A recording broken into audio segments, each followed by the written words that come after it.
दिल्ली में आप जानते हैं प्रदूषण का स्तर खतरनाक लेवल्स पर पहुंच चुका है। कुछ ही देर पहले दिल्ली सरकार ने एक इमरजेंसी बैठक की है और अब मीडिया के सामने है दिल्ली के मंत्री गोपाल राय। सुनते हैं क्या कह रहे हैं। अधिकारियों के साथ हमारी बातचीत हुई।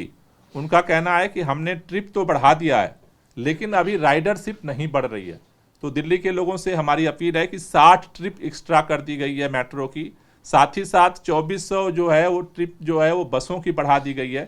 तो आप सबसे निवेदन है कि आप जहां ज़रूरी ना हो तो आप पब्लिक ट्रांसपोर्ट का उपयोग करें, जिससे कि जो व्हीकल पोल्यूशन है उसमें कंट्रोल करने में आपका सहयोग हो सके। उसी तरह से जो कंस्ट्रक्शन पे जो बैन लगा है उसमें कुछ गतिविधियों को जो है उनको छूट दी गई है।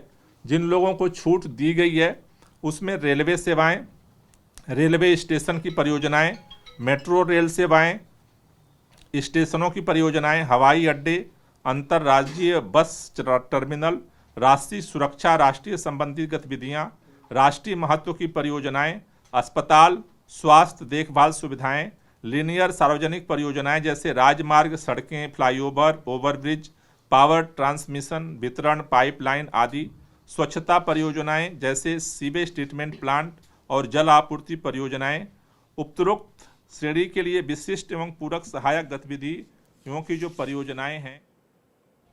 तो ये वो कुछ छूट है जो दी गई है। बाकी दिल्ली में निर्माण कार्य पर रोक लगा दी गई है। परिवहन, जो सार्वजनिक परिवहन है उसका ज्यादा से ज्यादा प्रयोग करें, ये अपील जो दिल्ली सरकार की तरफ से की जा रही है। मतलब आपसे जितना बन पड़ता है उतना कीजिए ताकि ये प्रदूषण जो खतरनाक स्तर पर पहुंच चुका है ये कुछ कम हो।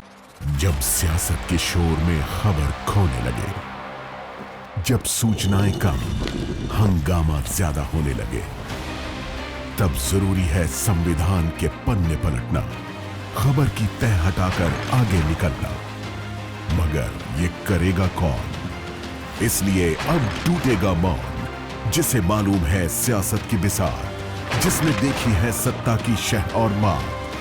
पक्की खबर, सच्ची बात, 1 घंटे सिर्फ आपके साथ। भारत की बात, रोहित सिंह सावल के साथ, सिर्फ एबीपी न्यूज पर।